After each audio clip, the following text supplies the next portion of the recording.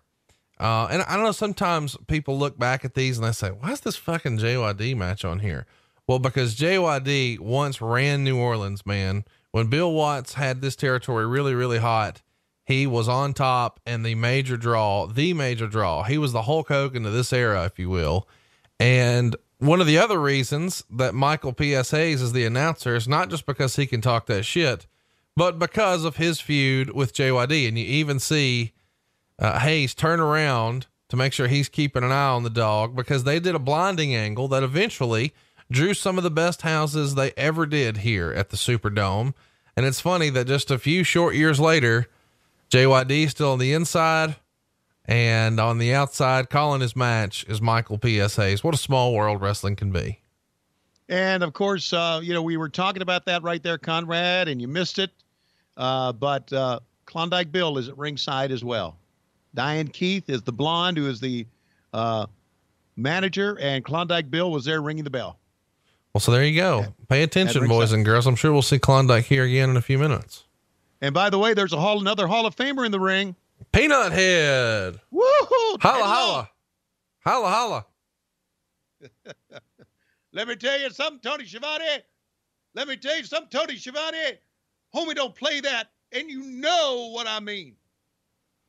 I love that that's still your takeaway from anything with Teddy Long. Homie, don't play that. We used to do promos like all day, and I used to hold the microphone, and he stood it up. He said, homie, don't play that, Tony Schiavone, and you know what I mean. He used to walk off. Pretty fun match here that we're putting together, especially for New Orleans. It may not be exactly what the fans at home are hoping for, but as far as the live crowd match, booking JYD against Butch Reed when both of these guys were big stars in Mid-South makes a lot of sense. And that's the reason Butch Reed's getting the star treatment here with the pyro, his name and lights. Notice they spelled his name perfectly, R-E-E-D. And he's being brought to the ring by Hiro Matsuda. So chat me up here, Tony. What the fuck is Hiro Matsuda doing with Butch Reed? Well, Hiro Matsuda is here because they want to work some sort of connection, an alliance, a business deal with New Japan Pro Wrestling. And they thought having Hiro Matsuda come to the ring and be a part of this would be very, very important.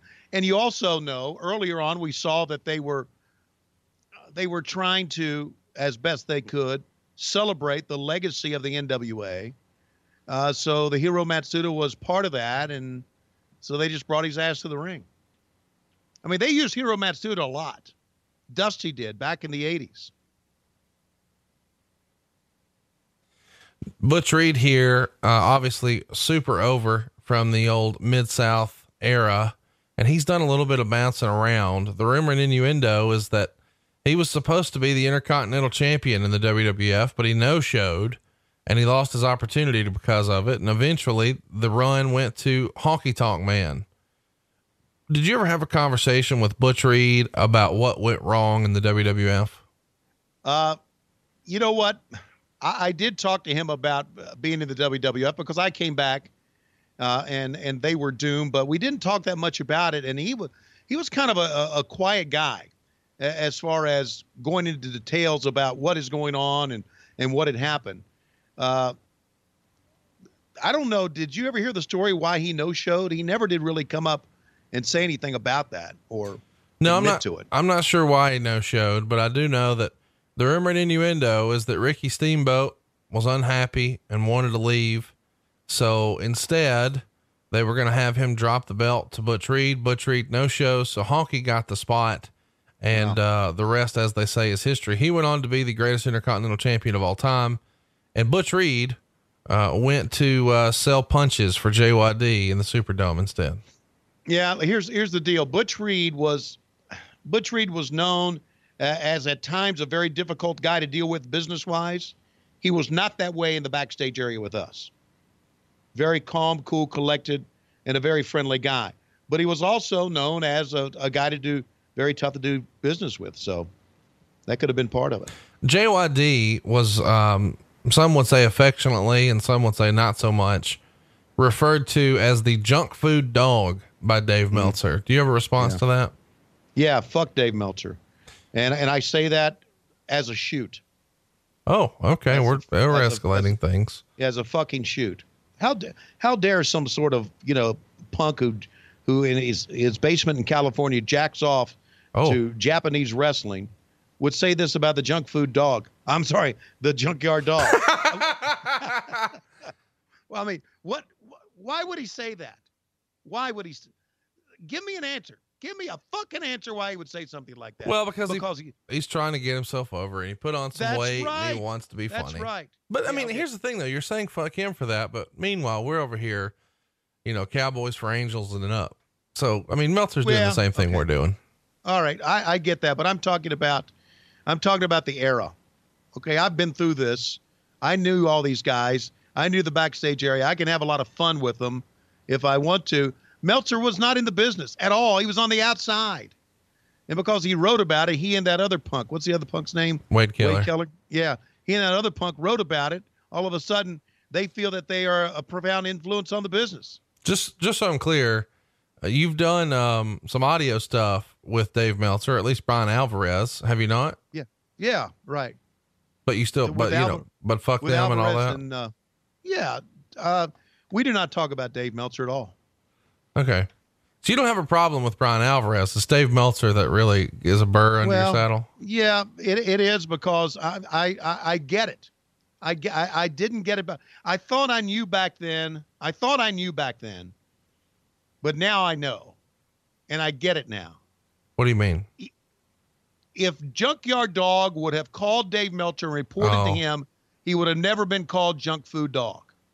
Well, supposedly, allegedly, the nickname came when Dave Meltzer, I believe I have this right, Dave Meltzer's buddy, or maybe Dave Meltzer himself, saw JYD going to his room with like a whole bag full of, candy bars and candy and shit like that.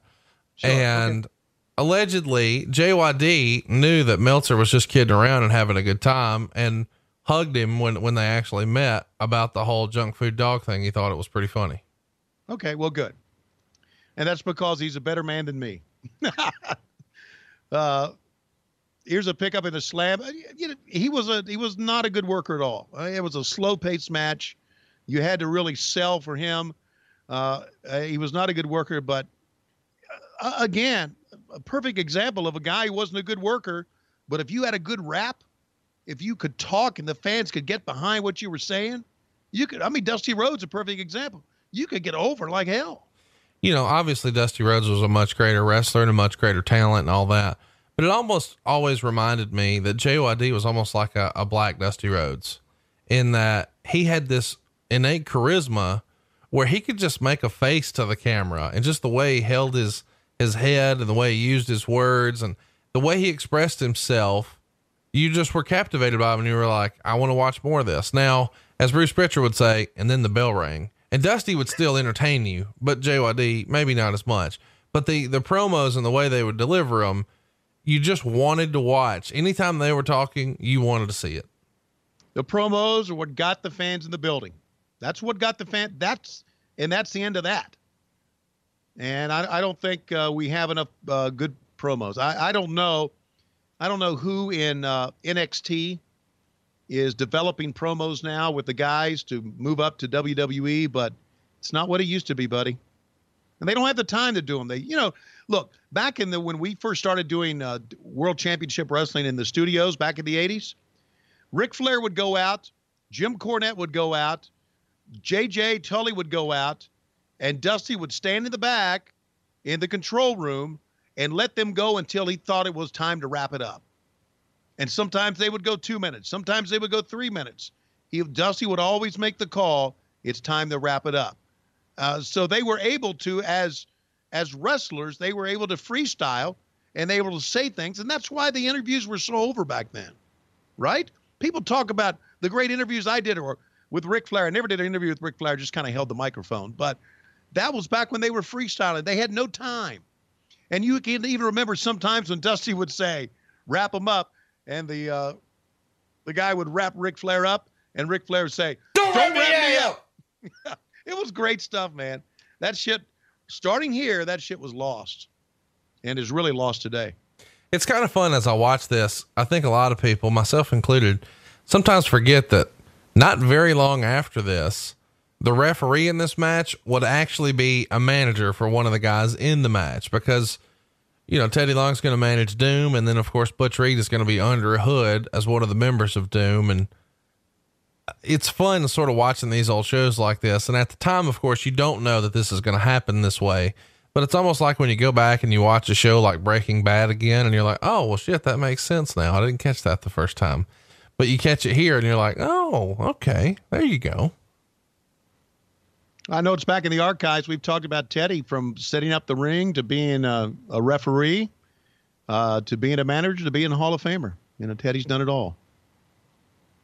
I feel like we should, last year. We should mention here too, cause we just sort of skipped over this.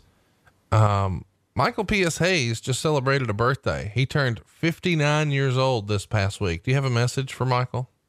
Yeah, you old motherfucker. Next time I give you a baseball that has John Smoltz Hall of Fame written on it, don't give it to your fucking dog, you dumbass. Did he really do that?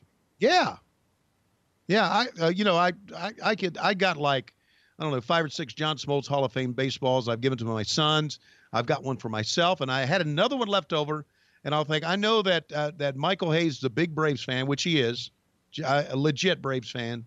I'll give it to him. Visited Michael at his house, as you know, handed him that baseball. Yeah. And the very next day he said, Denzel ate it. Oh, fuck.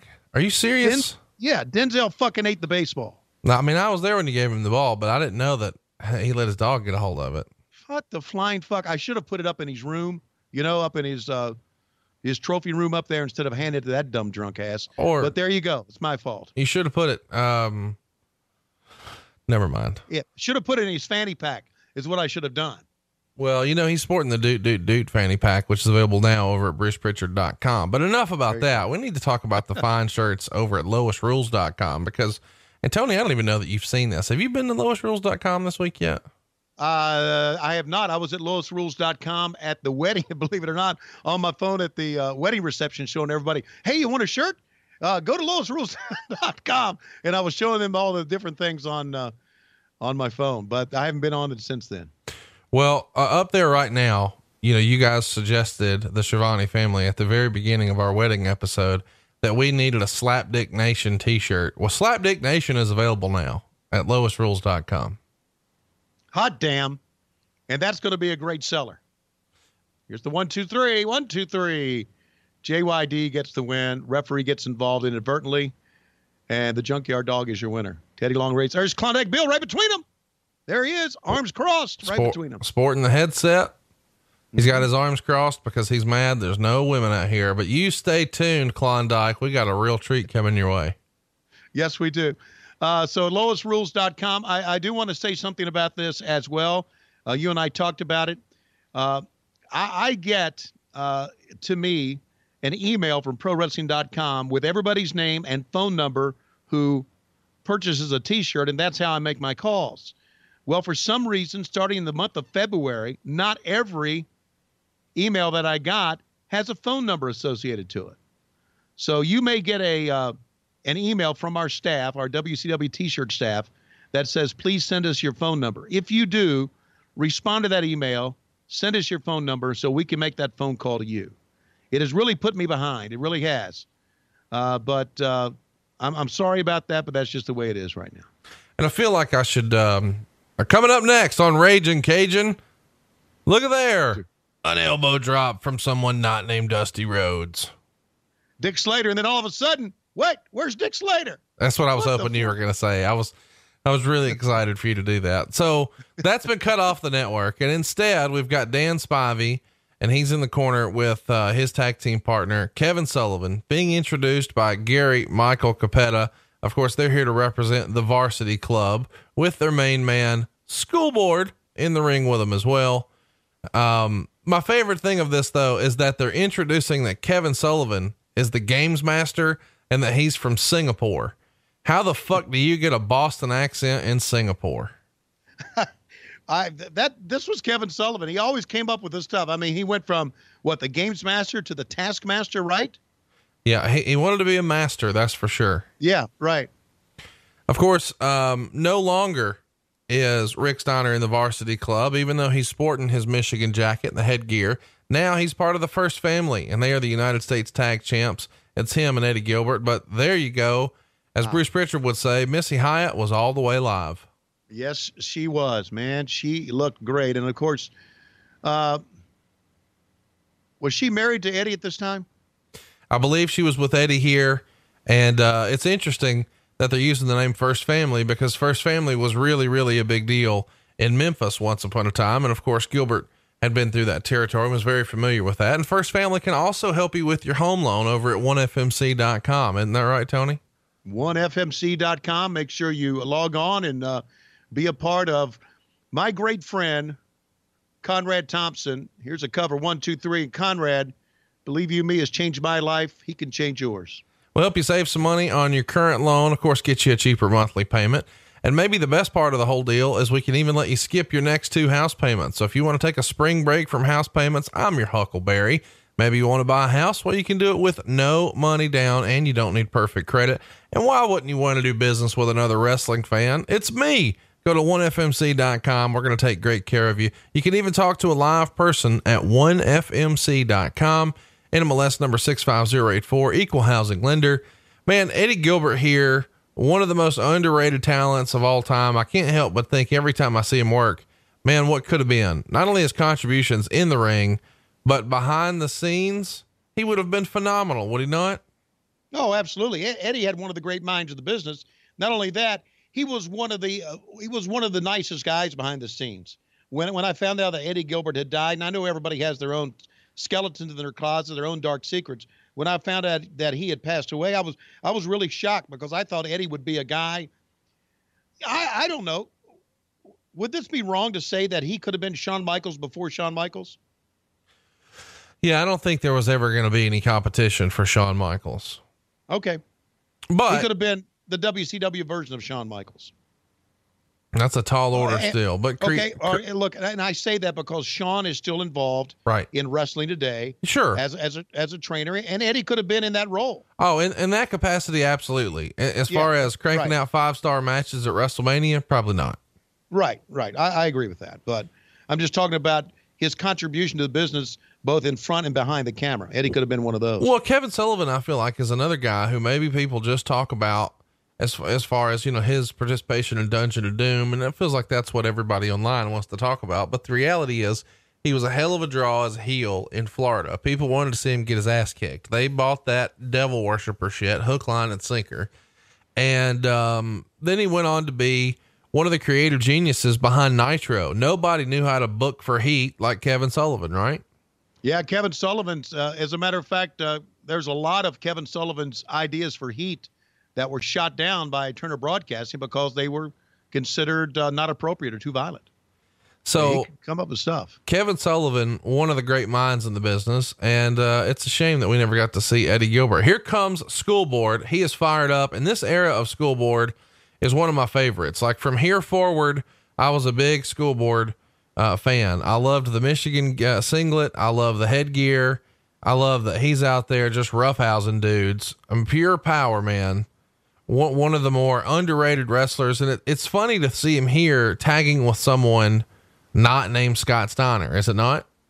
Yeah. But this was, as you said, this was when we started to appreciate Rick Steiner. He had great working punches. He did big time suplexes with power. The fans were behind him. You could see the 300 fans here in attendance here tonight. They were behind everything that he did. So he was the forerunner of obviously the Steiner brothers, and he was tremendous. I say this all the time. I'm sorry. It blows me away that he's on a school board now. Oh man. I want to see him belly to belly a parent. That's what I want to do. I feel like I should mention here that Missy Hyatt was new to television. She'd only been in the NWA since February 25th. And this match is actually a rematch from the previous night on WCW Saturday Night, where Sullivan and Spivey won. They're not going to get a lot of time here because they're trying to get towards our main event. But if Missy Hyatt's out there, you have an idea what the finish might be. Well, she got up on the apron, and now the heat. Again, here we are with her back to the camera, which just blows me away. I don't know. I guess my years in the WWE are my years behind the scenes. And I'm very sensitive to what looks good on TV and what doesn't. But she wanted to come into the ring. She didn't get it at first, and now they got the heat, and now she's back in carrying the purse. And here you go. There's the finish. And coming up, you know what's coming up. It's Ragin Cajun. It's what you're really here for. It's the main event. It's Ric Flair and Ricky Steamboat. Lots of stuff was edited out of this, but we're going to have plenty of time to talk about that in the main event, and we're going to do that in a moment. But I want to say first, we can't do this justice. You need to go back and watch this again with JR calling it. But first, let's appreciate WCW as they are. Rick Flair. Oh. He's your challenger. He's the greatest NWA world champion of all time. He gets pyro. He gets a laser show. And he gets his name in lights, but it's with a fucking K. Rick Flair. Here he comes to the ring, looking only he can look, in my favorite robe ever. And 4 ladies here, color coordinated with him as he struts to the ring. Tony, this is the first time you'd seen this, maybe ever, or certainly in a long time. What was your reaction when you saw that they misspelled Ric Flair's name? Well, I think I put it on pause, and I sent you a text. I said, have you seen this fucking show yet? And you said, Rick Flair. I said, yes. I said, and I told you this, if this would have happened in the it would have never happened in the WWF. But if it would have happened in the WWE, Vince McMahon would have fired everybody responsible for it. Everybody. Another light show, another pyro show.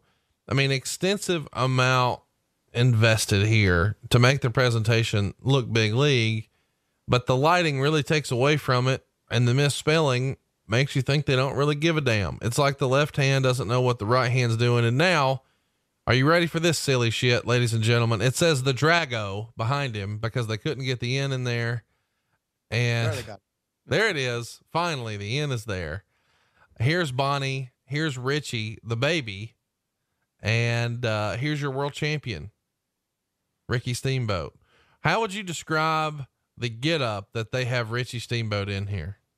Okay. Richie Steamboat is in a Yoshi get up from the Nintendo Mario Brothers. Yeah. From the Nintendo game. And Bonnie's coming out dressed like she's getting ready to get married. As a matter of fact, Bonnie looks like she's from a Disney movie. She's like, so she's dressed up like Cinderella, and Ricky the Dragon Steamboat looks like he's ready to take on Cobra Kai, and he's carrying Yoshi with him, and he's trying to get Yoshi to like make chopping moves, but Yoshi really just wants to go play Legos and Lincoln Logs. And who knows? He could have been crying in that before they took. More pyro, more laser show, but there's such a tight shot, you don't even fucking see it. Right. Isn't that something? So now, 2 out of 3 falls. Bonnie was, from what I understand, and of course, I'm sure there's been plenty written about it. Bonnie was very much involved in Ricky's career. Now there goes little Ricky, bless his heart. They take the mask off, but she was very, almost like. Oh, wait, they took his mask off. Is Bischoff here yet? Why did they take the mask off of him? There's no mystique. That could have been Rey Mysterio. We don't know. Well, I'm glad the video font got Ric Flair right here. Thank God for that. But yeah, Bonnie was almost seen by many people like in the backstage area, like, I don't know, meddling into his business. So for him to bring her out didn't really surprise anybody here, I would think. Yeah, here we go. We're about to ring the bell here for one of the greatest matches ever. And showing off the world title there is Tommy Young. Is this the best looking NWA title, the most beautiful NWA title ever? By far. Not my favorite, but the best looking one by far. Yeah. I mean, I think everybody's favorite is what you grow up on, but I think it's just, in a vacuum, pretend you don't know the history of any of them. The big gold belt's the most beautiful belt in wrestling. Yeah, by far. I go back and I watch this match, Conrad, and I watch this match because well documented back in the archives. I was such a big fan of Mid-Atlantic Championship Wrestling, and I was watching television when Ricky Steamboat first appeared. It was Richard Blood. There you see that Terry Funk is helping Jim Ross do the commentary for this matchup. And Ricky Steamboat became Ricky Steamboat. And you can probably find it on YouTube somewhere. You can't find it on the network. There is back, and I believe in like 77 or 78, one of those years where Steamboat, Flair knew that he had something special. And Flair did an angle with him on TV where he dropped the the Mid-Atlantic Television Championship to Ricky Steamboat. And that began, that match had such an impression on my life. That began one of the reasons I fell in love with wrestling, but also that began a great dynamic between these two who really knew how to work with each other and were just such good friends and such good workers. I even saw them in a cage wrestle in Greensboro, North Carolina on Thanksgiving Day back in 1981, 2 years before I started in the business. They went 90 minutes in the cage. Both men were bleeding, and nobody could go 90 minutes like Ric Flair and Ricky Steamboat. And this match is much different than a lot of their other matches. They tried to do much more amateur stuff, much more groundwork in this one than they did any of their other matches that made TV, right? Yeah, they did. And there was nothing wrong with that based on what is, Ric Flair was always, of course, Rick, and even during this match, Rick controlled the match. He called the match. So he wanted to, start out with a slower pace and build up to a finish. There's also a story that Ricky Steamboat has told me, and he may have, if you've seen Ricky Steamboat or listened to him, it's a story about he and Ric Flair doing a return match in Charlotte, North Carolina. And they did a 1 hour Broadway. George Scott was a booker. They did a 1 hour Broadway, and George Scott was going to bring it back now for a 90-minute time limit. And George Scott said, I want you guys to go out, and 25 minutes into it, Flair will go over. And Flair and Steamboat said, okay, we'll do that. So they announced the time limit, 20 minutes gone by in the match, 20 minutes. And Steamboat was thinking, we're going to go home any minute. And Flair said, let's keep it going, kid. And they kept wrestling. He said they went to 45 minutes. Flair said, we're going to keep it going, kid. And they went all the way to the countdown of 90 minutes. 30 seconds to go, 15 seconds to go. And they said Flair reached in or went across, put his foot up on the turnbuckles, and pinned me right when they were doing the 10, 9, 8. And he said fans were pissed off and so upset. And as they were laying down on the mat, Flair said to Steamboat, wait for it, kid. Wait for it.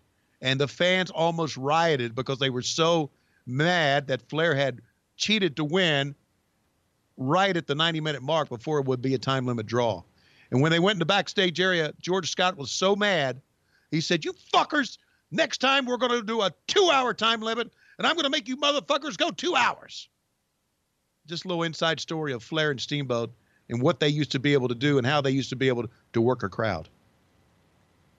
I think a lot of people saw the Ric Flair 30 for 30, and they briefly highlighted his matches with Ricky Steamboat, and they had Ricky interviewed, and he said, we worked together so often that we would know what the other one was thinking and what they wanted to do next without even saying anything. And he looks at the camera and says he could just go like this. And he points his eyes up towards the ceiling. And he says, Rick knew exactly what that meant. Like they just had this, understanding. And we hear that a lot with wrestlers who work together a lot. Does that same thing exist from your memory with announcers? Like you just know, you get comfortable with someone and you don't really even know how to describe it, but you just have that natural timing with them just from working with them over the years. Oh yeah, I think I got that with Bobby Heenan probably more than anybody else, because I knew what spots that Heenan would be able to say something, or when we were talking about me and Dusty, I thought me and Dusty and Heenan were a great three-man team, and I could almost tell when it was time for Dusty to talk first after I would say something, or time for Heenan to talk first, or I knew that Heenan, when Dusty would say something, it would be a perfect time for Heenan to inject something as well. So yeah, I agree. Absolutely agree. These guys are putting on a clinic here, and we should remind everybody, I don't know that we've mentioned it yet. This is a 2 out of 3 falls match, and it's a rematch from the Chi-Town Rumble, which went down in February in Chicago. Dave Meltzer was front and center for that with Brad Muster of the Chicago Bears, and Rick's wife, Beth, was actually there and handed him some roses and gave him a kiss. Little inside knowledge there. Tommy Young started as your referee, but he had a ref bump. In slides old Peanut Head, homie, don't play that. And they crowned, in a questionable manner, maybe, arguably, Ricky Steamboat as the world champion. And Ricky had an opportunity to celebrate on camera on the Chi-Town Rumble pay-per-view afterwards, and got a champagne bath for his troubles. And a lot of people were shocked that he was the champ and the belt came off of Ric Flair. And this is the return match, and they're doing it live for free on TBS, counter programming the WWF. So as far as, hey, what's our featured match and what should we do to sort of build interest to counter program WrestleMania? Pretty well thought out plan here, is it not? Oh yeah. I mean, it's two of not only the great performers. Look how Steamboat can sell here, buddy. I don't know that that's selling as much as that's for real, because Flair is chopping the shit out of him. Yeah, but he's still selling. Yeah, you're right, he is. And Steamboat, Steamboat has told me many stories, and one of the stories that he told me was that he used to tell Flair, "Fucking lay it in, because I'm going to lay it in," and they used to, quote unquote, lay it in. I'll give you another Ricky Steamboat story that I think is a phenomenal story that has to do with the Nature Boy Ric Flair. If I've told this on a version of the archives, Conrad, stop me. When Flair and Steamboat were first having their feud, and we're talking back in the late 70s, they did this angle where they took Ricky Steamboat, Flair being mad at him, and would drug his face around the floor of the studio. And if you ever been in any of those studios, it's a concrete floor, and it's kind of got a little rough edge to it. And they drug his face around the studio. So to make it look real, they went in the backstage area. Harley Race had gone to a hardware store and got some sandpaper. Harley was there, and Harley took the sandpaper and rubbed off one of Steamboat's eyebrows on that side of the face. Then after he rubbed off the eyebrow, he grabbed his hair, pulled him back, and punched him in the eye to give him a black eye. And then Harley Race said, "Go out there, kid. I think you look good now." So they brought him out for his interview with the eyebrow off and the eye all puffed out, thanks to Harley Race. And that was a young kid being indoctrinated by the old school guys back then. And that was part of, if you were growing up, and I know Dick Bourne, if you're listening, you grew up with this. If you saw that angle, that's how Steamboat came to look the way he looked on Mid-Atlantic Championship Wrestling. Rumor and innuendo is that Dick Bourne doesn't listen to this show anymore. He listens to JJ Dillon's podcast. Your response? Yeah, well, what does Dick Bourne do for a living? Yeah, okay. Does Dick Bourne work for Sleep Number Beds? Does he work for Somas? I don't know. No, he does. I believe he does human resources work. Really? Okay. On a contract basis for big government contracts. So he can't hurt us at all. We can just motherfuck him. And what's he going to do? Write us up? Yeah, I'm getting ready to text that motherfucker right now. Dick, you are a dick. Tony Schiavone. Send. Okay, so we'll be hearing from Dick Bourne. But anyway, that's if you grew up in Mid-Atlantic Championship Wrestling, this was a big deal, man. Look at Steamboat trying to get the win. He got the drop kick. Might as well try it. And Flair begging off. I feel like this is as good a time of ending. I just noticed that the boots that Ric Flair is wearing here are a pair of pretty legendary boots that I know a private collector in North Carolina has. And I think This is the same pair he wore to win the Royal Rumble in 1992. Pretty iconic pair of boots. And I've always been fascinated with where some of this stuff winds up. The robe that he wore to the ring here, I'm still on the hunt for. If you have a lead on any Ric Flair robes, by all means, send me an email, Conrad@1fmc.com, or hit me up on Twitter at hey, it's Conrad. I've been chasing that damn butterfly robe of Rick's for like 10 years, man. I can't find it. Right there, we saw a perfect example of Ric Flair controlling the match. He called Tommy Young in.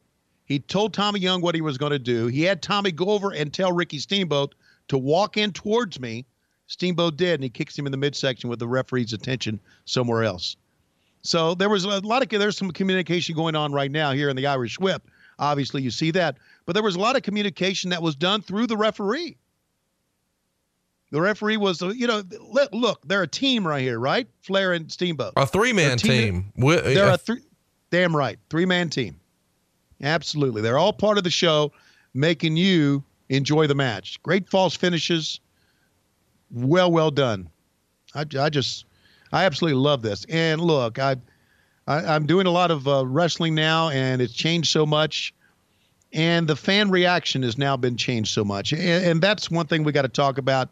That a match like this back then in 1989, sensational. Fans would not like this today.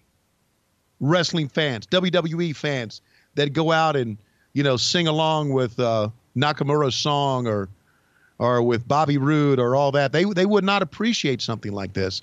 And I think that's one of the ways the business has changed. Look how Flair sells this. I think this could be appreciated. I don't think it would work on SmackDown, but I think if you ran this on the network, it could be appreciated. They've had some pretty phenomenal matches. I'm going to show you one that they did last year on the network. It was a couple of from their UK division that I think you'll really enjoy. Okay. I don't know. I mean, I went cold turkey with the business, as fans know, for 17 years. I'm back into it now, thanks to you, Conrad. And I just don't see. Here goes one of the best bumps of all time. One of my favorite Flair things. Here we go. Yeah. Bloop. The old Flair flop. Right. He did that. He did that a lot, as a matter of fact, as the years went on. And a lot of times when I was at ringside, he would walk towards me. He would walk towards me, the walk of death, and he would cross his eyes right before he would go, looking at me, crossing his eyes right before he'd go face first, which entertained me even more. Yeah. And that was, I've asked Rick about that on our old podcast together. And he says, as I got older and some of my physical skills diminished, what I couldn't do physically, I tried to make up for with comedy. And as long as I'm getting a reaction from you, it's a win. Damn right. Why? Because he can do it, because he's the nature boy, Ric Flair. So I noticed you switched gears real fast when I was telling you I was hunting the robe. Did you find the fucking 6-man tag? I did not.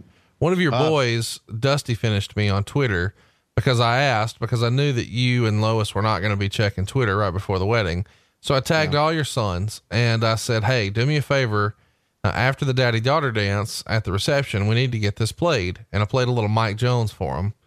And, one of the boys said, hey, I'll get this done, but only if I get to keep this 6-man tag I had to dig out of the fucking attic for you. That was Chris Schiavone, who's a shit disturber. Well, he is. So I'm wandering around the reception like, well, I'm getting ready to go. Gonna need that belt, motherfucker. Yeah. He didn't give it to you, did he? He's a dick. Yeah, he is. Listen, Chris Schiavone, God bless him. Of the 4 boys I had, the biggest shit disturber ever. And you didn't have to tell me which kid it was. I knew which kid it was. Well, it's the wrestling whore, right? I mean, that's the way he referred to you, as the wrestling whore. Yeah, that's what he said. Boy, I raise him well, don't I? So, it may be up in the attic. I haven't been up in the attic, Conrad. I'm sorry. I'm used to it. But you know what I think is also up in the attic somewhere? What's that? My format from the Final Nitro. Oh, we got to find that. What are you doing? Well, I got things I got to do, man. I got to do. No, you don't. I got to do my hair. I got to do my nails. I got to make sure my beard's colored, thanks to Just for Men. I got to do all that stuff. I'm busy.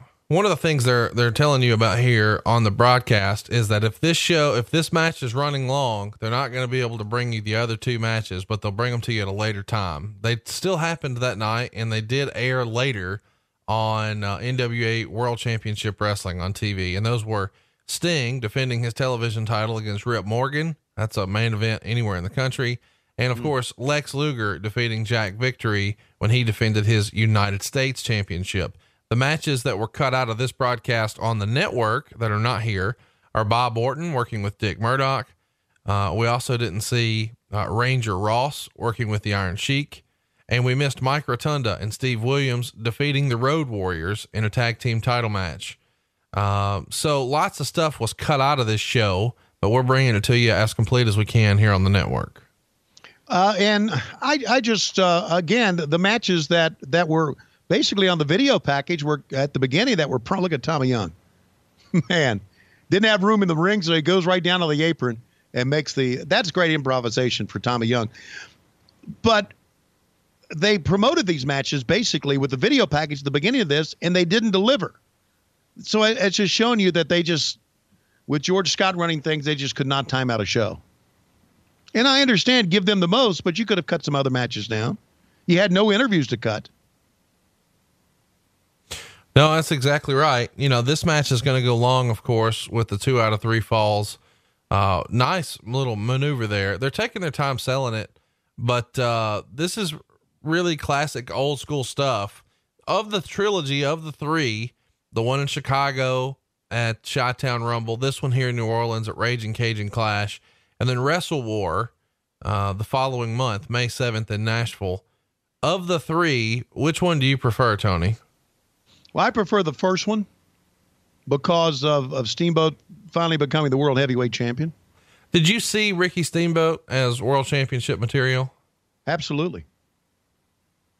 When he first arrived on the scene in Mid-Atlantic Championship Wrestling, I thought he was the next big babyface star. Of course, back then, you know, the world champion was normally a heel that went from territory to territory. Sometimes would drop the strap to a babyface, but not for long. But he was the top babyface in the territory. Mid-Atlantic Championship Wrestling, to my feeling, was the top territory in the world. I was biased, like our former friend Dick Bourne. Do you think that him being the champ is the reason this Clash didn't do as well? This is the lowest rated Clash up to this point. It only did a 4.3 rating, only 5,300 fans in attendance. 25 years later, of course, WrestleMania is going to happen here, and there's more than 75,000 folks there. Do you think it was just the state of the business, the state of the NWA, bad booking, or did people just not get behind Ricky Steamboat? No, it wasn't that people didn't get behind Ricky Steamboat. It was just the state of the NWA back then. Well, I guess we should talk about it. Because of the poor performance here, the booker, George Scott, was fired a few days after this. And it was said that he even had a gag order on even mentioning the Clash, as well as the Countdown of the Clash preview show that happened on Friday, because a few days before the Clash went down, he upset a lot of people within the organization, and that sort of sealed his fate with the NWA. TV ratings are at an all-time low, live attendance is dropping. And after he's fired and out of here, a booking committee is formed. And that's something that you've talked a lot about here. We're probably most synonymous with that phrase of any others, the booking committee. And the booking committee there really was one, motherfucker. Well, I'm saying, motherfucker, here they are. The first one was Kevin Sullivan, Eddie Gilbert, Jim Ross, Jim Hurd, Jim Barnett, because we need more Jims, Jim Cornette, and Jody Hamilton. So pretty amazing, that lineup of all the Jims, you know, Jim Ross, Jim Hurd, Jim Barnett, Jim Cornette. If your name's a Jim, you're getting a fucking pencil. Jim Cornette eventually would replace Eddie Gilbert on that committee, of course. When you hear that George Scott is out, you're an old school fan. How did you meet that news? Because I was there at George Scott's very first production meeting before I left. I thought it was probably the right thing to do because it had been apparent that the business had passed him by. All right, there's the first fall. Ric Flair wins it. George Scott was hired because of a recommendation by Jim Barnett. And when George Scott held our first production meeting, and it was so disorganized, I never will forget, we're all around the table waiting for him to talk, and he wouldn't talk. And he looks up and looks around, and he said, "Oh, you guys want me to run the production meeting, huh? I thought the director's supposed to do that." I knew right there from the very first time that George Scott was sunk. Right. And then Jim Barnett even said after the meeting, he said, "I feel really bad because I'm the one that suggested that George Scott come here and be the booker." But basically, it was Jim Barnett looking, not worried about the business, worrying about his own ass first. So I knew that the business had passed him by. I knew it wasn't going to be long term. And so when Vince McMahon called on me, it was that was one of the reasons that I think I left, because I'm thinking, boy, this place is going to go nowhere with George Scott. So when I heard he had been fired, I thought, well, there you go. You know, his brother, Sandy Scott, people don't know, was a good friend, worked in the business, was a promoter, worked hard in the office, was very organized, very good guy, liked Sandy Scott a lot. Sandy worked for the company back then. Also working for the company back then was Gene Anderson of the Minnesota Wrecking Crew. And Gene, back at that time, was the guy who walked out and timed the matches. When Gene Anderson walked out of the locker room area and stood in a place to watch the matches, the referee would look up and they knew it was time to go home. Right. Some old school stuff that kind of, transferred over to the early days of TBS. Now, notice how this second fall, they're picking up the pace here. Some like old school wrestling stuff, headlock on the mat, but now they're picking up the pace and getting a lot of false finishes. And Steamboat, after, again, psychology. Steamboat lost the first fall, so now he's got to really kick it into high gear and try to even things up here early. I love the psychology. And again, Tommy Young says the hold is clean. He lets guys know at ringside. They'll know who he's talking to there. Just love everything about it. But back to your point, George Scott. Yeah, what worked in the 70s did not work in the late 80s and the 90s for George Scott. Not too long after this, there would be talk that Bruce Pritchard might be getting a shot with the NWA. Sorry, his brother Tom Pritchard. We haven't talked about Tom Pritchard a lot with you. We've made fun of Bruce extensively because we can. That's because you guys make fun of me on your podcast, but go ahead. Chat me up. What was your experience with his brother, Tom? None. No experience with him, just to talk to him. And very little experience with Tom. Well, let's talk about the matches that we missed then. After JYD and Butch Reed, that Bobby Orton, Dick Murdoch match, Murdoch has his foot tripped during the Brain Buster, and Gary Hart holds the foot for the pin. And that's sort of kind of fun, I guess, because meanwhile on the other station for WrestleMania 5, Rick Rude wins the Intercontinental title from the Ultimate Warrior with the exact same finish. The next match is for the World Tag Team titles, with the Road Warriors defending against Steve Williams and Mike Rotunda. And I can't believe this isn't here, but the finish actually saw Animal accidentally toss Long, and Doomsday Device gets nailed. Teddy won't count, and Williams comes in and rolls up Hawk, and Teddy delivers a super fast count because he was tossed. And that gives Williams and Rotunda the tag title. So a little bit of a screwy finish for the tag belts here. But I guess they needed to get them off of the Road Warriors. I wonder why, and I'm sure you don't have an answer for this, why they would cut those out of the, they would cut those out of the network here. I'm not sure. It is sort of interesting. Maybe it has to do with the music piece, and they just didn't think could be they were necessary. Maybe or your favorite. Could be that Randy Orton wanted some more money for his dad being on TV. I don't know. Yeah, I don't think Randy cares. Okay. Next match, of course, that they cut out was Iron Sheik and Ranger Ross. And I don't know about you, but I'm glad they cut that one out. Is that the one where he rappelled from the top of the dome? Thank you. Ranger Ross rappels from the ceiling, and Sheik does the national anthem before the match and then jumps Ross before the bell. And Ross eventually hits a super kick, but Rip Morgan, the Sheik's flag bearer, comes in for the DQ, and JYD makes the save, and that paved the way for the main event. Sort of a funny deal here. Cornette has told a funny story about this. He says George Scott brought the Iron Sheik back in and paid him $100,000, and the NWA wasn't pleased with Sheik's in-ring work, so they sent him home and forgot about him, and his contract rolled over for another $100,000. So they brought him back to do jobs, but he was so bad they just sent him home again. So he's making $100,000 to be bad, but be bad at home. Wow. Well, that's, I'll give you another story about, the NWA, or WCW, Turner Broadcasting, not knowing what the fuck they were doing. Colonel Robert Parker of the Jump Rope Academy is a good friend of mine, and he's working for Major League Wrestling now. He is, the manager of the Dirty Blondes, and you'll see him on TV very soon. He was telling me the story that, he was owed money by Jim Herd for being on, you ready for this? Ready. The booking committee. He was on the booking committee. There was a booking committee back then, and he was owed money for it, and they never gave him his money.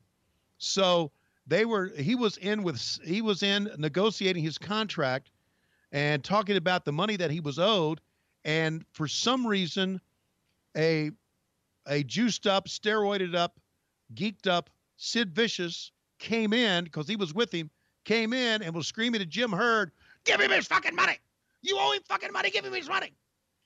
And Colonel Parker said they only owe me like $1,500. So Herd got on the phone, called in whoever was the guy in accounting, and the guy in accounting came in and said to Colonel Parker, he said, "Would $4,000 be fine?" And Colonel Parker said, "Yeah, I guess." They only owed him $1,500. So they didn't even ask him how much they owed. They just gave him $4,000. I guess just to get a steroided up, geeked up Sid out of the office. So that is how it worked in the front office of WCW. I gotta say, if I knew that, I would cut Sid in and we would go repeat that once a month, and he'd get $2,000 and I'd get $2,000. It probably worked. And a short time after that, Colonel Parker said he's had enough of the booking committee. He just quit the booking committee and still got paid for it for like another year. He just walked out on it. So one of the old school moves that we don't see enough of, the backslide here. I've always been a big fan of the backslide. I know that it doesn't get used enough, and people don't really do this anymore, but man, this was good stuff, was it not? No, it was great. And the reaction for Flair trying to fight it off and screaming. And now they're going to take it on the outside really for the first time, because in the psychology of a match, you've got the one fall, but you know that Steamboat now is kind of taking the advantage here of this next fall. So what does Ric Flair do? He goes on the outside, and I think it all worked out well. I mean, you had the fans here, and Ric Flair was the master at it. Tommy Young calling all the action for us. I'm glad we finally get to call the match with Tommy here. Yeah. Tommy Young t-shirt still available at lowestrules.com. I got to tell you, man, I had an opportunity right after your wedding, or the next day. I went and ate lunch with Rick, and he asked about the wedding, and he asked about the show and how the podcast was doing and all that. And he says, "Are you making any money?" And I said, "Oh yeah, man, we got sponsors. We're selling them some mortgages, but the most fun thing we're doing is the t-shirt." And he made a face like, "Who wants a Tony Schiavone t-shirt?" And I'm like, "Well, we're not doing really Tony Schiavone t-shirts." And he's like, "Well, what do you mean?" And I said, "Remember that time you were in the hotel and you called Schiavone to come down and take a look at what was going on in your room, and you answered the door naked with a glass of wine?" And he immediately has his eyes bug out and starts making the throat slash, like, "Don't finish this story. Don't finish this story." And I show him a picture of the cat bath t-shirt, and he's like, "You fucking guys are too much." I wear an XL. He used to wear a double X before he got fucking old. Yeah. He's lost some weight after last year, and he's quit drinking. So he's keeping the weight off, but I'm sure he would get a kick out of Parker's Jump Rope Academy, Hot Tag Express, the Roll of Baloney, Hard to Beat. You know, I think he'd be into some of those. I did show him Flair Hit It First, and he looked at me like, what the fuck is that? And I said, it's not for you. And he's like, oh, I know what that one's about. Which I thought was good. And I'm going to go see him and I'm going to bring him a t-shirt. Well, I think the one he would appreciate, even though he probably doesn't understand it, is Low Key Big Hog. Okay. Don't you think? Yeah, I think so. And I think he might like hashtag NFLTG. He would think it looks cool, but you'd have to explain what it was. He did, he did recognize the I broke Wahoo's leg and damn, I'm good and all those. Right. By the way, my daughter, who is now back from her honeymoon, she has a machine called a Cricut that can make me bumper stickers and things, or stickers for my my back window of my car. She's going to make me a hashtag NFLTG sticker to put on my car. I think we need to sell those at our live events. If we can ever get you to a live event, can you make me a promise right now that you and I can do a live show at least once this year? I'd love to do a live show. I just, I don't know. I just, two things: confidence about doing live shows, number one, and number two, just trying to work it into my schedule. But yes, I promise you I will. We should have done one at WrestleMania this week. That's our number one most requested thing. Why aren't you doing a show with Schiavone? And I'm like, dude, it's not my call. It's fucking baseball. Baseball season opens this week. And then the other part, you know, that we get a lot of requests about is, hey, you're doing a Wrestle Cage show with Bruce Pritchard. Why aren't you bringing Tony Schiavone to North Carolina? I'm like, well, that's the day Georgia plays Georgia Tech. It's fucking football. Yeah, that's the way it is. And I've worked hard to keep those jobs, and it's not that I don't love you, Conrad, and it's not that I don't love the fans, but I just don't want to be anywhere Bruce fucking Pritchard is. I hear you on that. Tell everybody a time cue here so we can make sure everybody's keeping up with our epic battle between Ric Flair and Ricky Steamboat. I mean, 140, 14, 15, 16, 17, 18. Okay. Ric Flair is just picking up Steamboat, and Steamboat flips over the top, rolls him in, rolls him up. 1, 2, Tommy Young in for the 2 count, and Flair powers out of it. Steamboat nosedives down. Oh. Well, something we need to mention here is Terry Funk has replaced Michael Hayes on commentary. And the storyline reason is that Funk is the first NWA world champion to defend the title here in the Superdome. But in reality, a month from now, he's going to start a feud with Ric Flair right after he finishes the trilogy with Ricky Steamboat. As a kid, I was much more into the Terry Funk match with Ric Flair than I was these. It took me, I don't know, being a 16 or 17-year-old to really appreciate what these guys were doing here with Ricky Steamboat. Of the pair, which do you prefer, Flair with Steamboat or Flair with Funk? Flair with Steamboat. I mean, that's obvious because of growing up in Mid-Atlantic Championship Wrestling. And to be honest with you, I didn't see much of Flair and Funk because that happened like through 1989, right? Right. Yeah. So I was kind of trying to ignore it. You know what? Have I think I said this, had I watched this event, I would have probably never gone back to WCW. But then again, I was in New York last week and going through LaGuardia, and I remembered why I left the WWE, having to deal with that bullshit travel and stuff up there. Wow. It's a different lifestyle, buddy. It ain't Huntsville, Alabama. It ain't Marietta, Georgia. Whew. These guys are having a phenomenal old school match. They're going to go 55 minutes. It's not common you see a 55-minute match. But these guys are making it entertaining, although the kids in the crowd in the background getting a little restless. Yeah, again, they are. And, they'll do some things at times to get you back into it. Pay attention here. Here you go. He's got a double chicken wing on Ric Flair. Ricky Steamboat using a submission move that he didn't use a lot. You almost never see Ricky use. There it is. Ric Flair submits. This comes at a time when you never really saw Rick submit, and you never really saw Steamboat even try submissions. So we've got 2 falls down now. We're tied at 1 apiece, 1 for Flair, 1 for Steamboat. Flair reversed an inside cradle to get his pin, and Ricky Steamboat earns a submission with a double chicken wing. Pretty rare move at the time. Wouldn't you agree? Very rare. And also look at the fans. They bought it.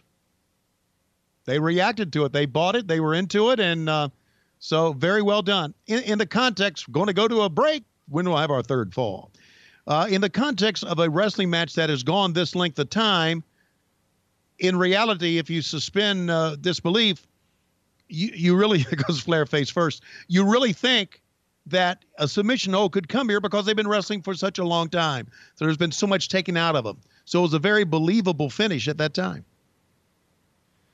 Let's take some questions that we got right off of Facebook as we are setting up here for our third and final fall of the match. We're in the home stretch here of the match. We asked you, hey, do you have any questions about Clash of the Champions 6? Here we go. Adam Floyd wants to know, Bruce Pritchard says Butch Reed was over in Florida, but who was more over in Louisiana, Butch Reed or JYD? JYD was. JYD, we mentioned, he was of Louisiana, of Mid-South Wrestling. He was the Hulk Hogan. You saw earlier this week, this match with the original commentary. 30 years later, how many stars would Tony give this match between Flair and Steamboat? That comes to us from Dustin Harris. I would give it 4 stars. 4, not 5. Not 5, no. It did get 5 in the Observer. Well, there you go. Jay Morgan wants to know, did all of Flair's valets have fast passes for Space Mountain, or did some get on through the single rider line? No, they all had fast passes on their app. Oh, Flair had apps back then. They had apps, yes.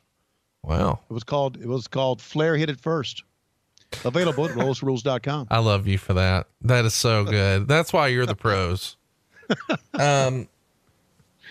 Earl wants to know, where would you guys rank the Flair Steamboat feud all time amongst other singles feuds? All right. What do you think? I say it was, I'm doing this as a wrestling fan, Conrad, so I'm jaded. Right. Or, I'm doing this as a Mid-Atlantic Championship Wrestling fan. Ric Flair and Ricky Steamboat, to me, was the number 2 feud of all time. The number 1 feud of all time was Blackjack Mulligan and Ric Flair. Sorry. Now, there's going to be fans out there who say, what? Come on, man. That can't be right. But yeah, to me, that was. So I say number 2. And I say it as a wrestling fan who grew up in the 70s. I would say this is top 5. Definitely. That's a Bruce Pritchard reference, but top 5 for sure.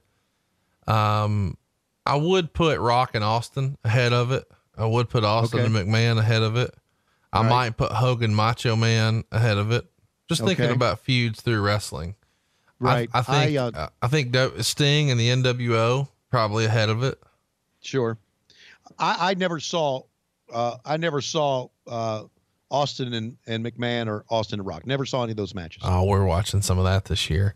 Yeah. I tell you what I did see. I saw Rock and Hulk Hogan from WrestleMania 18. It was spectacular. Oh, some shit, wasn't it?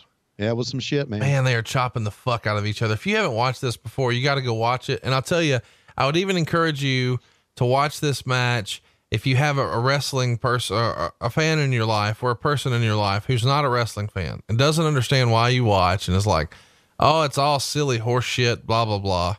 We've all got people in our life who sort of discount our wrestling fandom.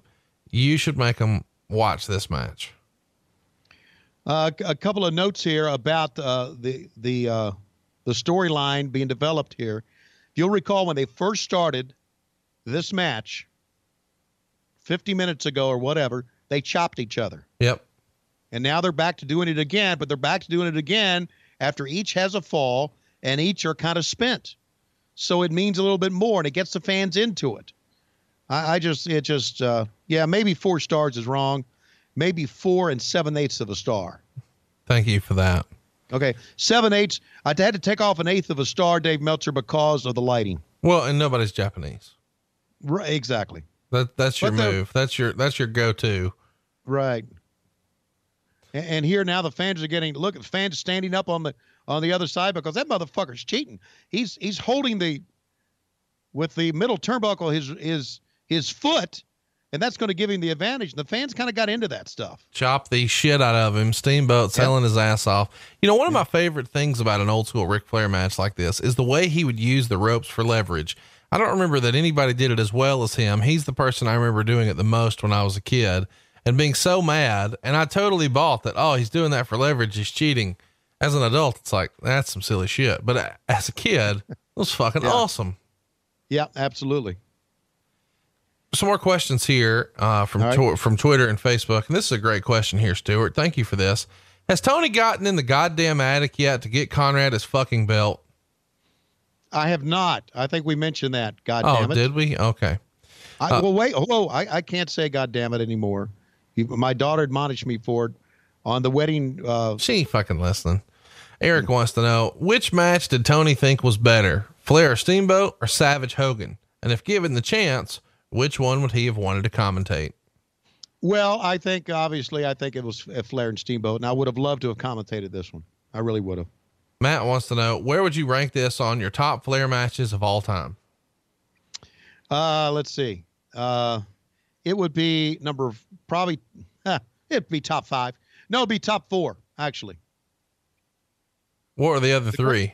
The greatest one I ever saw was Flair and Blackjack Mulligan, Greensboro Coliseum.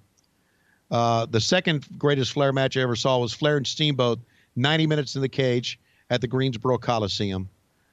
And I'm trying to think what would be 3. This could be number 3. Absolutely. Or probably maybe the one from Chicago right before this.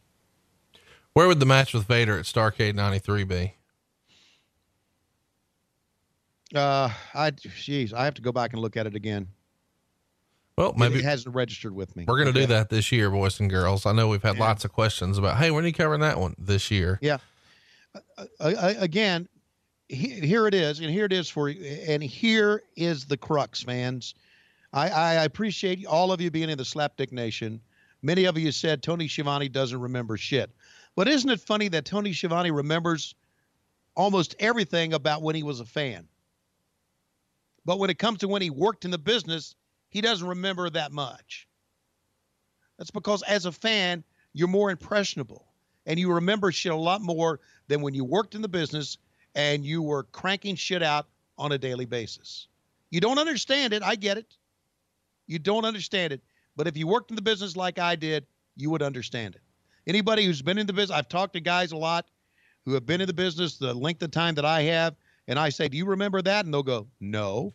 Well, here's the thing, Tony, and to your point, I think a lot of fans, take for granted that sometimes when you're so concentrating on cranking out good content, once it's done, and it's sort of in the rear view mirror at that point. We have fans who discover our podcast for the very first time all the time, DM me or ask me on Twitter, hey, what episode did you first start talking about this? And obviously this didn't happen 20 years ago. This is less than 20 months ago. And I'm like, fuck, I don't know.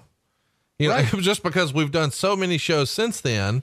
And once I'm done with the show, I sort of I'm putting it down and I'm on to the next one. Like I got to do research for next week and I got to worry about what I need to watch this week for next week.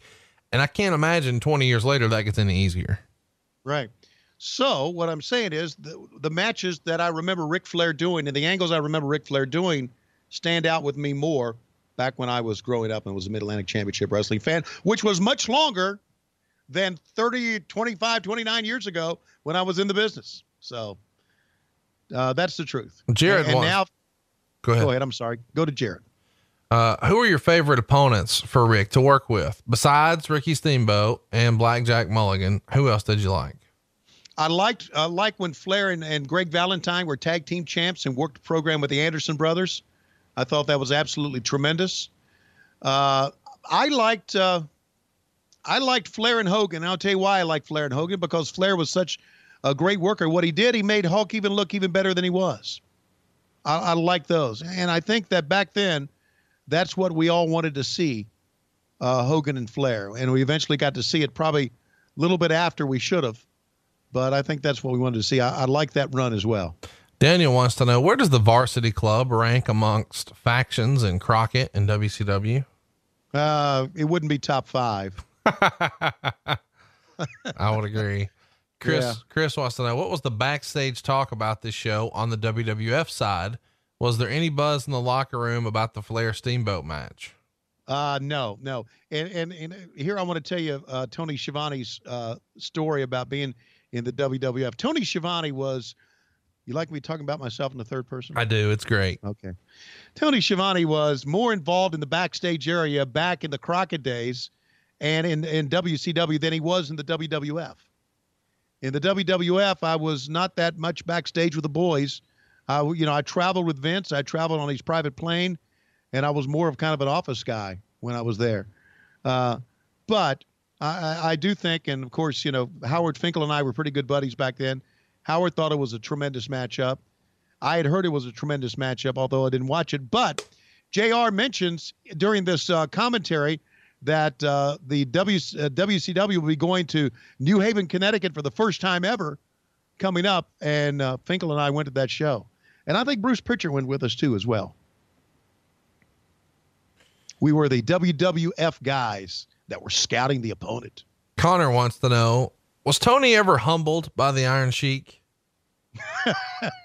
No. Entertained, yes, but not humbled. He never put you in the camel clutch, broke your back, and fucked your ass? No, they never did that. Nor did he say, fuck the Schiavone. He never did anything like that. Can we call him and get him to do a liner for our show where he says, fuck the Schiavone? Fuck the Schiavone. Yeah, I think I got an email here. That would be tremendous. You have a way to contact him? Yeah. Okay. I mean, I'll tell you later. We first started doing this podcast. The Sheik's people got in touch with me, wanted me to come up to Toronto and do a show with him. Well, why didn't you? Oh, fucking baseball. I had a baseball game. Yeah, of course. Kurt wants to know, was it Turner execs or someone in the NWA WCW that would name these clashes? Number 4 being Seasons Beatings was always my favorite. Yeah, that was somebody in Turner. We left that to the great folks at Turner Home Entertainment to come up with that silly shit. Well, let me give you some names. Are you ready? Yes. The first one was just Clash of the Champions, so that's easy. Right. But then it was Clash of the Champions 2, Miami Mayhem. Thumbs up, thumbs down. Thumbs up, Dusty Rhodes' name. Best one ever, Clash of the Champions 3, Fall Brawl. Obviously that caught on, so that's got to be thumbs up, right? Right. Number 4, Seasons Beatings. Well, I have to give it a thumbs down because it sounds stupid, but I have to thumbs in the middle. Can I do that? St. Valentine's Day Massacre on February 15th. What'd you think? Yeah. Thumbs down. Ragin Cajun. Yeah. Thumbs down again. Guts and Glory. But that was because they were in Fort Bragg, right? For that one. Yep. Yeah. Okay. Thumbs up. Fall Brawl 89.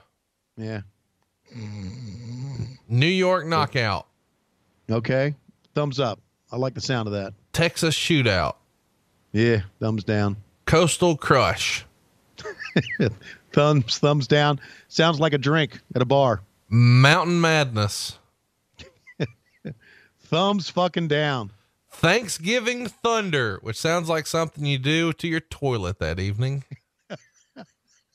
Thumbs down. I've had some Thanksgiving thunders. I know you had too. Dixie Dynamite. Oh, no. Thumbs down. Knoxville, USA. Nah, thumbs down. Fall Brawl. The 20th anniversary. Thumbs up. The Schiavone Drip. 2 thumbs up at lowestrules.com. Schiavone Drip available now. Of course, Ric Flair did a rap video earlier this year with Offset and Metro Boomin from the rap trio Migos. And I believe that video has something silly like 60 million views now. And the name of the song, Ric Flair Drip.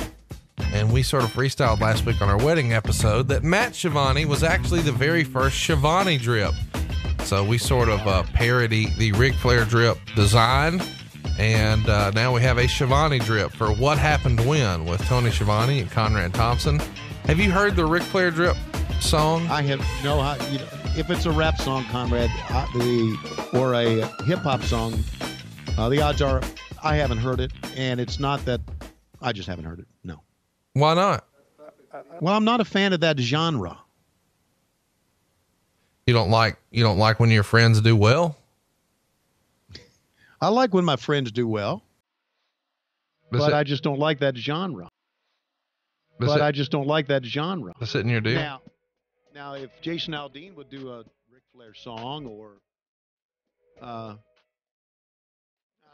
somebody in country music would do that, or even some old school R&B, like the Temptations would. You don't like this beat right here? What's that? You don't like that beat right there? No, it's not for you. Not for me. But he's coming to your best part, though.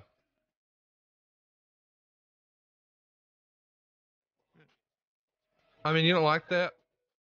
No. Ric Flair, drip, go woo on a bitch. I feel like you should be singing this. Ric Flair, drip, go woo on a bitch. My God.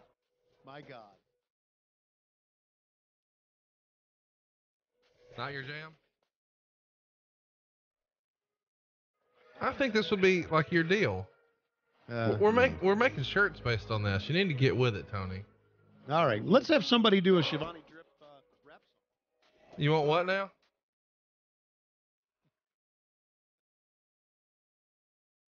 Here you go. Let's have somebody do a Slap Dick Nation rap song. We could do that, actually. I'm pretty sure we can make that happen. We got some hip hop fans who listen to our songs. I mean, listen to our shows. I'm sure we could get somebody to do a Slap Dick Nation. Right. Anyway, this song is blowing up for Rick, and I mean, it's platinum already. It's going to be double platinum. Is he seeing some money from it? Yeah, of course. Why wouldn't he? Well, hell, let's do one tomorrow. Because you're a wrestling whore. Woo! I mean, this feels like this should be like your ringtone. Yeah. All my ringtones are Star Wars. Yeah. Pretty boring, huh? I think you should be into this. Well, it's growing on me. Put it that way. All right. Like gonorrhea grew on Klondike? Yeah, they got in his eyes. Right. Got in his eyes. Mm-hmm. Got in his eyes. Hey, right. So since we're talking about gonorrhea, let's talk about Bonnie Steamboat. Who thought it would be a good idea to have her on the show? She did.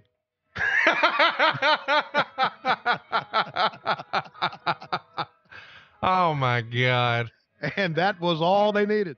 So if you haven't already, go watch the Ric Flair drip music video, ladies and gentlemen, from Offset and Metro Boomin. I think it's Tony Schiavone's new ringtone. All right, maybe so.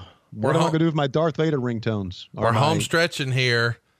Our world champion, Ricky Steamboat, celebrating that he's finally been able to get Ric Flair down. Flair's in the corner begging off, and Steamboat is fired up. Take some athletes with some great cardiovascular conditioning to do things like this, Conrad. I'm telling you that. You can push the weights all you want to get toned up, but you got to get on the Stairmaster to be able to go this far. Yeah, we're getting close to the finish here, as a matter of fact. It's going to happen on this side of the ring. Again, I can't put over enough Tommy Young's ability. Tommy spent his. See how he reacts, how spent he is? Yep.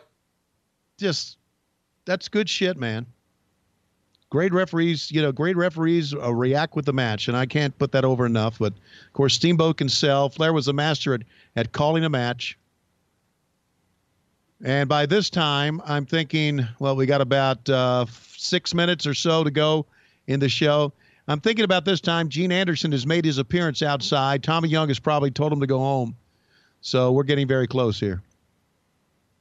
Usually when Gene came out, you had about 3 minutes to go home. Flair with a little woo. Fans react to it a little bit.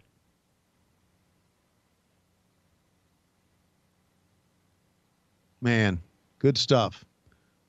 Steamboat just, with all his power that he's got left, all his reserve that he's got left, is just, here's one of the great Flair spots, right? Up on the top, shaking his head no. Got to get them all in.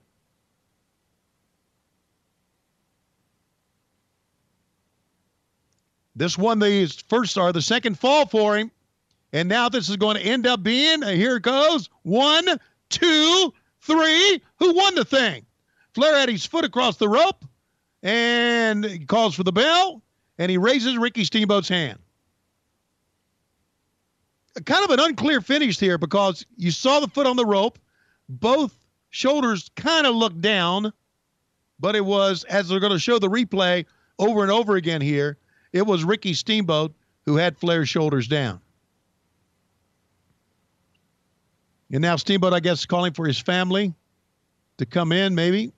I'm not sure. Flair telling Tommy Young, my foot was over the rope.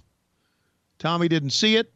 And now they're going to do a long interview here afterwards to close out the show, which, again, they're going to end up doing about a 5-minute interview. Here's a look at some of the action once again, as they're going to end up doing about a 5-minute interview to close out a show to show you how mistimed the whole fucker was.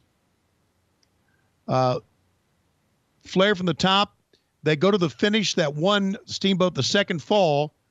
And now we're going to see very clearly here in just a moment why Steamboat got the win. It was kind of unclear really at the beginning with Klondike Bill watching on. There, Flair's shoulders are down. His foot is over. And Steamboat's shoulders were down first, really, but Flair was what Tommy Young saw.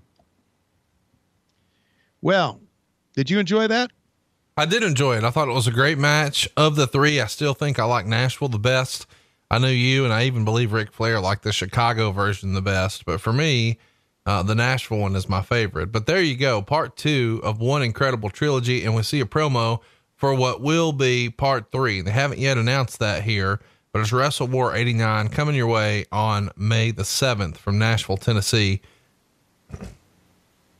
Here's our interview. Jim Ross in the back talking to the world champion, the Dragon Ricky Steamboat. And Ricky, another controversial inning with George Scott booking.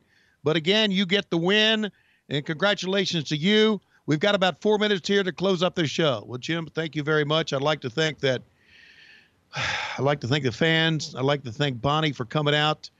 I'd like to thank Bonnie for coming up with the finish of this match.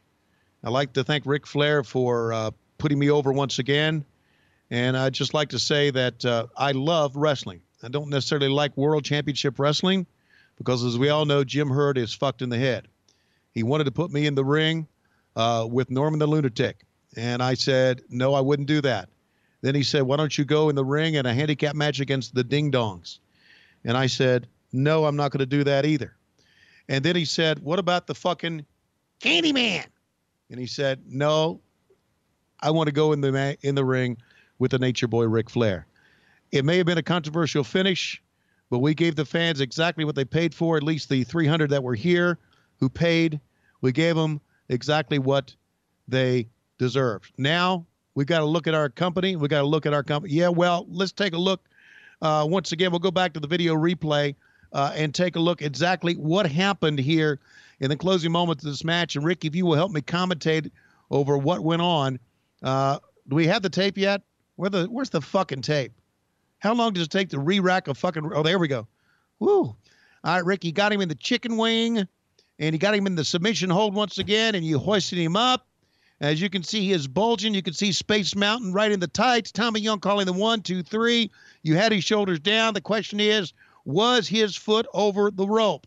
And that's what everybody wants to know, Dragon. Was his foot over the rope? Let's take a look at another angle, and let's call in Conrad Thompson from Huntsville, Alabama, to give us his 2 cents on this. Conrad, was the foot over the rope? The foot was under the rope. He shouldn't have counted 3. I'm going to say that this is something we're going to have to hold up, Mr. Schiavone. We need a rematch. Yeah, of course you would say that because you're getting ready to be part of that family. Fucking... Well, his foot's touching it, you fucking old blind fucker. You jaded opinion. All right. That's from Conrad Thompson. I got in my ear that we're going to try to show the replay one more time. I also got in my ear that, believe it or not, we've got about 2 minutes still to go in this fucking show. Does Jim Ross look like doesn't want to be there or what? Well, I mean, he's probably not exactly sure what the fuck you guys are doing. Well, you're not there, but he's wondering, how the fuck am I here and Tony Schiavone's at WrestleMania? Absolutely. I'm at Trump Plaza. Oh, here's Atlantic what City. Oh, Conrad Thompson. Flair's buddy, right? Suspect at best. Goddamn old Tony Schiavone got mad at the money they's offering him. So now that some bitch is at WrestleMania, and I'm here with Pipe and Drape and a motherfucking fake dragon done beat the Nature Boy in front of, I don't know, about 1/17th capacity crowd here in New Orleans. When I was here before, when me and old Cowboy had to book, we had these motherfuckers hanging from the rafters. They can't get 6,000 motherfuckers in here with paper. You hear me? We can't paper 6,000. Got goddamn Michael P.S. Hayes thinking he can do what I do. Make his big ol' ass get up there and moonwalk a little bit. Maybe that'll draw some money. Why ain't JYD in the main event with Dr. Death? That'd have sold him out. That'd have had him hanging from the rafters. But no, gotta put old Flair in there. That's what we need. Somebody's gonna show their dick again. Old Flair in there. And old Bonnie Steamboat out here parading around her son like a goddamn dragon. Meanwhile, Schiavone's at fucking WrestleMania. So long, folks. Thanks for saving that one for us.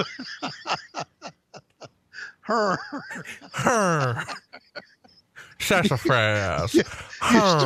You started doing that. First thing I thought of was, I never heard Steamboat go. I said, Steamboat going, oh, he's doing JR. Oh, thank God that one's, look, hey, this match saved everything. It was a horrible show up until that point. And then the main event was the main event, and Flair does what he does, and he put on one hell of a main event and saved the whole show here. But the big winner, of course, on this night was Vince McMahon and Hulk Hogan and Randy Savage. They hit a home run, and we tried to hit a home run for you, but we know how to end the show. And so they had a video package to end their show, and we're going to have a package on our show. Ooh, commentary ninja, ready with Yoshi and Ricky Dragon Steamboat. No, not that Yoshi.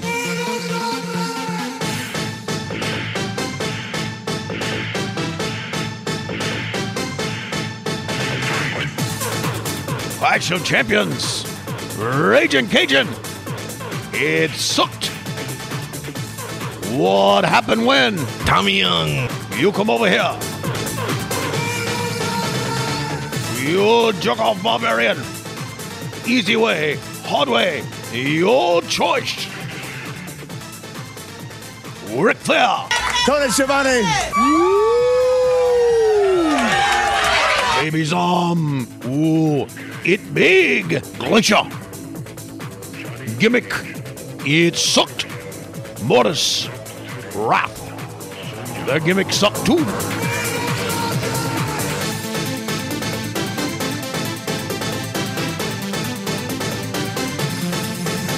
Medusa. Swing, swing, tadpole.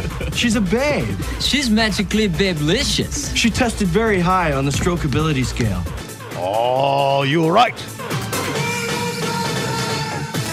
Conrad Thompson. What happened when? Bulls Pitchet used to suck. He now big podcast champion. You know, you and Conrad Thompson suffer from a disease called juvenile humor. Oh, commentary ninja in trouble. That's right. You get your commentary ninja ass out of my kitchen. Well, they say Lois rules. Damn right she does. And t-shirts available at loisrules.com. This is old commentary ninja saying once again, I'm not fucking leaving.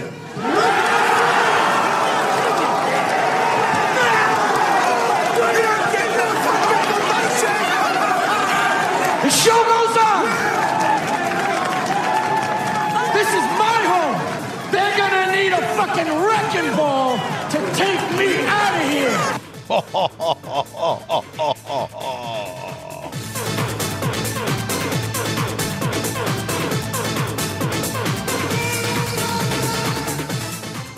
Promotional consideration paid for by LoisRules.com. Get your t-shirt now. The wedding's over, but the t-shirts are red hot. Also by MLW Fusion, coming to the BN Sports Network April 20th on Friday nights. And by Jamie Kellner. Bend over, Turner Broadcasting. He fucked you in the ass and cost you billions of dollars. Fans, the tape machines are rolling. We are desperately out of time. We'll see you next week on What Happened When on the MLW Radio Network. Oh, I'm too old for this shit.